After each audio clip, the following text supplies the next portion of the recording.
Everybody, and welcome to ABM Answered, the quickfire Demand Gen ABM video series, or at least that's what we aim for.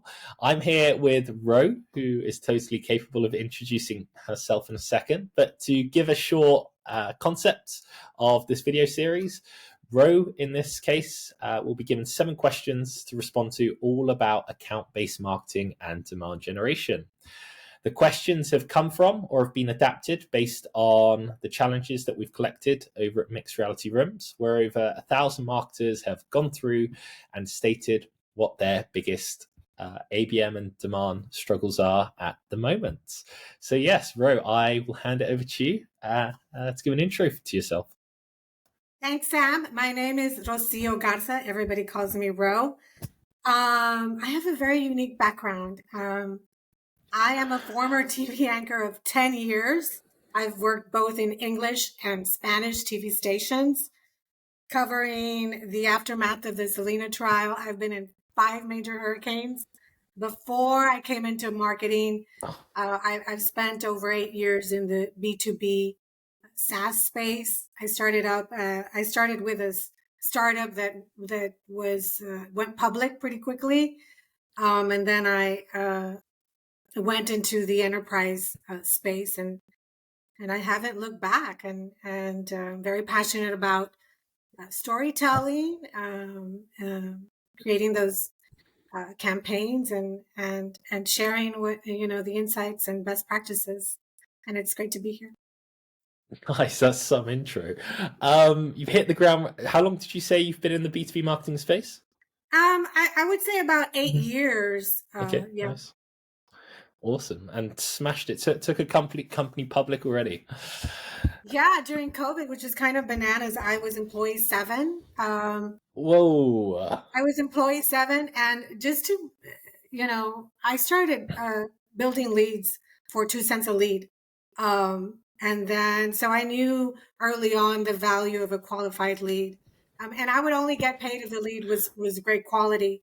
So I have very humble beginnings, and that has been part of my trajectory into the enterprise space.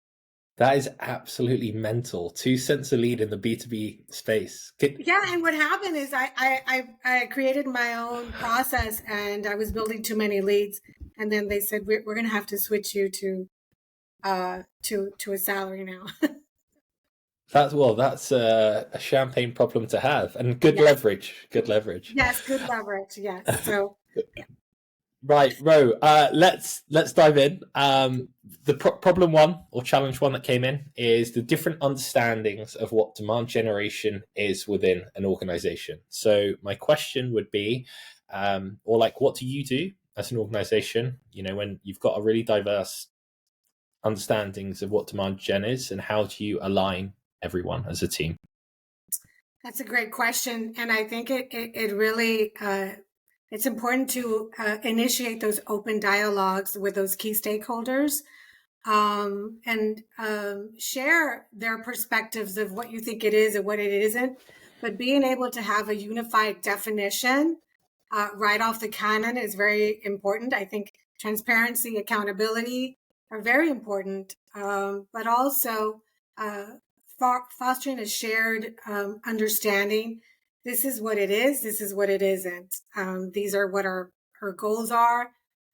Again, I like swim lanes. I like using RACI charts to be able to define what it is, what it isn't, and who's doing what. So at the end of the day, we're all pursuing that North Star, which is revenue growth. And having that understanding is very important to streamline demand generation. I mean, I'm still hoping that I've got a long career ahead of me, but I think I learned that too late. It's really powerful to define what things aren't, as well as just defining what it is as well, to help. Yeah, learning what you're not looking for is just as important, as valuable as what you are looking for, and that applies for everything in your life, right? Not just demand gen, but we're going to stay with demand gen. For sure, for now. Problem 2, challenge 2, personalization at scale. So this is it always comes up in many different forms, so I always ask it. how do you approach this from a demand generation perspective? Or if you want to go down the ABM route, you can do that too. Yeah, the way that I see it is utilizing your resources. Start there, right? Leveraging those advanced data analytics and your automation tools as well, so that you can segment your audiences. So know when you can personalize and when you cannot, but tailoring those messages, that content, can really ensure those personalized experiences at every touch point, right? And drive engagement, and then those conversion rates, which we all love, right? When they're super high, but when it makes sense to, right? Yeah. I don't think that it just needs to be done with intention, right? When it makes sense to. So are you a big on intent data then? Intent data tools? I will say that it has a place in Mm-hmm. ABM. I also value sales insights, those conversations that are happening behind the scenes that an intent tool will not tell you. Also, for example, being in cybersecurity, if a CISO is on holiday for a month or two, or there was a acquisition or layoffs, all of those things, intent data doesn't really factor that in. So that's where you have to leverage your sales insights. For sure. This is just me being nosy now. And you might not have an answer to this. What's like the craziest form of personalization that or like the extremes you've gone to when reaching out to an account or a cluster of accounts? I don't know that I it's been extreme, but I think, I think there was someone in a buy-in committee that his daughter was raising funds for, she was going to travel to Mount Everest and she needed to raise money. And he was the key stakeholder, really. He was the decision maker. And so we try to find ways to be able to donate to this hobby of hers. So I think just being able to really just take the time. If it's important to you, you're going to make the time to really get to know what they value, right? So I don't know that I've gone above him. I mean, I think I've done what anybody would have done, right? Is Yeah, really invest beyond what's at the surface. I don't like to do what's at the surface, right? Like for golfing, sure. steak dinners, those are great. But I like to go deeper. That's also on the money as well. That's super Going smart. deeper, yeah. Never thought about that. Problem 3 or challenge 3: Mm-hmm. repurposing existing content for our key accounts. So, I mean, this is. I think I know who entered this, and I know kind of specifically what their challenge is. But like, do you experience this? Like, obviously, how do you extend that content life cycle? And there's so many different channels out there now. How do you go about, or do you even take the time to repurpose like a long form piece of content for every channel, or you're very specific for channels?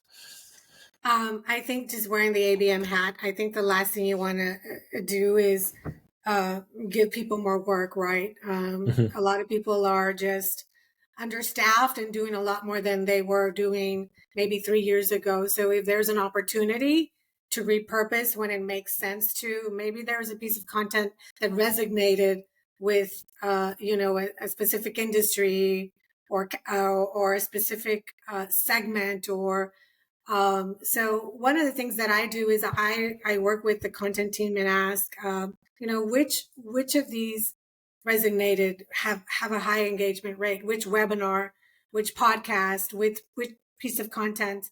I also like to look at Reddit, like what are people really talking about today Yes. in real time? So can I leverage that as well, and then tailor it to my accounts so that I could drive it home and have fresh perspective. And if Did there's did an you? opportunity Sorry. to refresh something that's maybe a year, 2 years old, and a lot of those metrics have changed. Has any of this changed? And can we add a little Botox to it, is what I call it. I like that. Did you say Reddit? Reddit, yeah. I love that. I've got so much respect for that. I live in Reddit at the moment. It's so underrated as a channel. It is. It's underrated, Yeah. and so many, just like if you're watching like a highly rated show somewhere, you'd be surprised, like the millions of comments, the immediacy in real time, the conversations that people are having. You learn a lot, and so you could Yeah. create content just based off of that. For sure. I was on it. Well, actually, I won't go down this rabbit hole. We're on. Are you okay for time, by the way? I'm so Yes, I'm sorry. okay for time. Yeah. Wonderful. Challenge 4 was quality versus quantity of leads. So you mentioned, I don't know if we were recording there, but we were recording. But you Yeah. mentioned that previously, right? My humble beginnings. Yeah. No, well, very, very humble, but very impressive. How do you strike the balance between quality versus quantity? And to be honest, I'm amazed that you managed to get leads down to 2 cents a lead. But like, let's unpack that. What's the right balance here?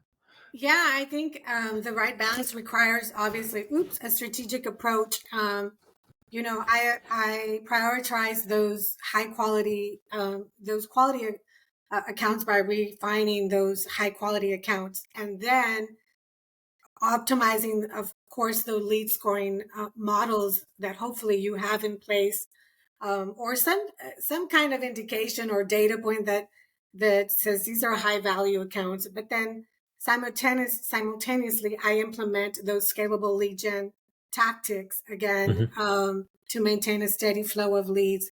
I learned early on that you need to have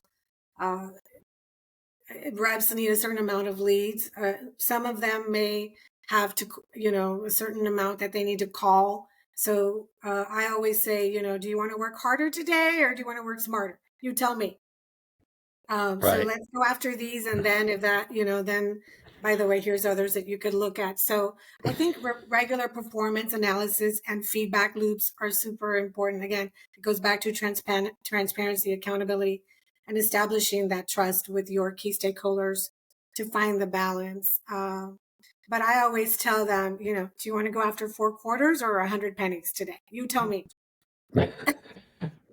I mean, wise words. So, are you more of a qualitative person than quantitative? Looking at you'd rather speak to the team rather than try. Well, if it's even updated, like that's another challenge. Like sales teams updating the CRM. Are you more of a like, let's just talk to the sales team, get stuck in there, and have conversations? Yeah, I mean, in a previous role, we had 50 sales reps, and then I was fortunate enough to work one-to-one, one-to-few with sales reps that were part of the President's Club, which is a very different beast. So I think being adaptable to your key stakeholders is important, and being really, I'm just conveying. If I build a dashboard or reporting, I just want to create actionable steps that Yeah. we're both aligned at. Even after a webinar, let me give you 3 days to follow up. If not, I'm happy to give this to somebody else who will, having those conversations. Nice. I guess a lot of it's about winning sales over. Otherwise, it's an impossible challenge in itself. Well, it's the marketing. It's the balance of the sales objectives with the marketing efforts, right? I have been lucky to be a consultant for both. So, marketing does not pick up the phone and make those calls, and the sales is the boots on the ground. So there's value in both, and having that collaboration spirit is an intricate part of all of this. And I think it's a skill set that is or a superpower that's underrated, because you can have the best tech tools, the best accounts, but if you don't have that collaboration, I'm not sure how that would work. True. Challenge 5 or problem 5, adapting to the change of buyer behavior. So how do you adapt your demand gen strategies to kind of, meet these changes? Obviously, buying cycles, especially within cybersecurity, are getting longer and longer. And what strategies for you have been the most effective at adapting kind of your buyer behavior strategies? It's not only just cyber. I don't want to just limit it to cybersecurity, Mm-hmm. but I think being able to monitor those trends and those buying behaviors. Again, that's where you need to have that conversation with your sales reps. Is very important. But in an industry like cybersecurity, where you have the SEC rules, a lot of things can change, right? There may be a breach or a merger. What happens with the merger? Obviously, data plays an intricate part of that. So being able to keep yourself reasonably apprised within your accounts, within the industry, is very important. And having these conversations is also very important with marketing and sales, and having a little bit of wiggle room. Yes, I think you need to have a marketing plan, a strategy, but you just don't know what's going to happen. And so you have to be able, again, going back to my journalism days, my TV days, you have to be adaptable and be able to pivot pretty quickly. Mm-hmm. And Reddit, a hidden tool I didn't even think about before the this interview. Yeah, it's the one way to keep your finger on the pulse. Yeah, like even like just, what are people interested in cybersecurity? Just plugging that in the search bar and Reddit, you'll learn like the concerns that people have, and it's fascinating the conversations Mm-hmm. that people are having. But it's just really a simple tool that we have at our fingertips. And it's free. Um, Problem 6: measuring the ROI of cool Martech solutions. So, obviously, there's new technologies coming through all the time, promising hopes and dreams. Especially within the demand gen ABM world. Ours being one of them. Like no shame there. How do you measure the ROI of new tools? And also, I guess a nice follow-on question would be like, how do you justify it in your head whether something's worth piloting, for example? Yeah, I think tech tools, there's value. And by the way, the thing about tech tools is there's value in all of them, but not one single tool is going to give you everything. So Mm-hmm. you have to be able to reverse engineer some of these tools. I think what you have to think about is what can I scale and what could I personalize within these tools? And am I double dipping, having two different tools doing the same thing? So I don't think that more is always better. I don't think that you have to spend a lot of money with those tools. It's just being able to reverse engineer some of these tools. But measuring the ROI is very important, and having those clear KPIs, not those vanity metrics that your leadership doesn't really care about, is very important. And again, having those advanced attribution models uh, baked early on is very important. Otherwise, we're just spinning our wheels, and nobody really cares if somebody downloaded a piece of content. But I do want to know if somebody stopped by my booth and asked two or three questions, and I may or may not have answered it, and could I follow up? Mm-hmm. I think sales are also, well, it's getting more obvious now that for a while now, marketing have just been funneling sales leads because they've downloaded an ebook, and it's like, you're not ready to buy, maybe. Like, it's kind of pointless. I might be annoying them before they're actually ready to buy to put them. So you make a very good point. Did have a follow-on question, and it slipped my mind. Yeah, and I think the buying committees of, in cyber, they're certainly much larger. And I think Yeah. anybody in the enterprise space, what a CISO does in one company is very different than what a CISO does at a startup, right? So I think that I think roles are very different now than they were, 10 years ago. Mm-hmm. And so the buying committees are larger. The sales cycle may be larger. So you have to think about who your key stakeholder, who your who your blockers are. You have to really learn who all these people are within the buying committee, is who's the champion, and who's going to sign on the dotted line. The On most the important DocuSign, part. I should say, on the DocuSign.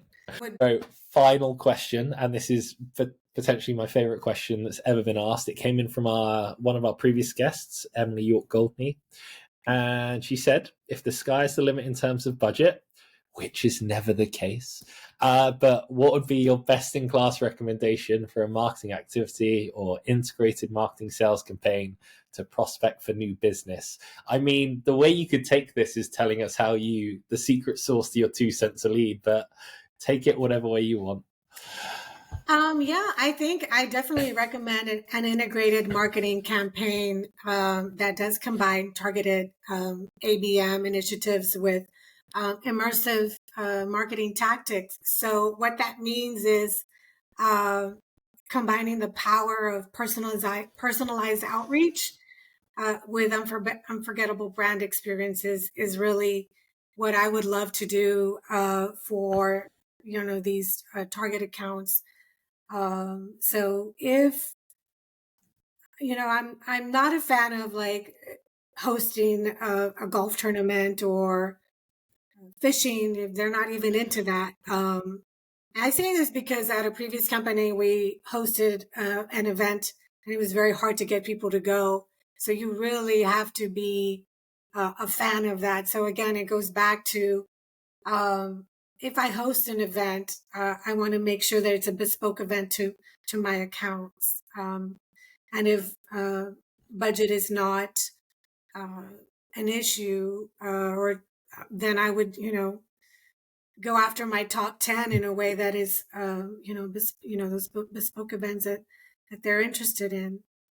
For sure. So, like tying a bespoke event that's not, subjective, like not Right. golf, not. It's like it's to do with your role, Yeah. but if you had unlimited budget, bring in the Yeah. top speakers and guests to sit with them at dinner or something, for $1 million a pop or something. I don't know. Yeah. I Whatever mean, makes them come.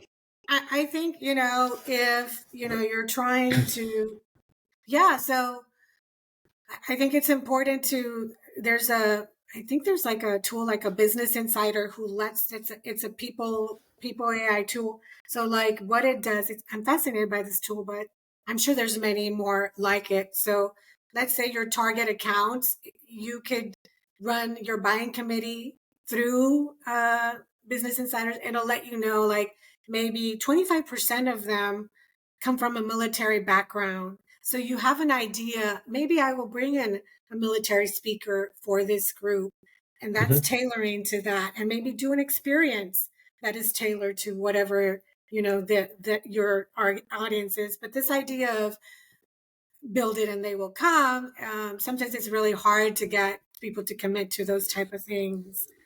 So I would rather tailor something, if budget was not an issue, that is geared towards them. Again, the Mount Everest experience is very unique, right? Yeah.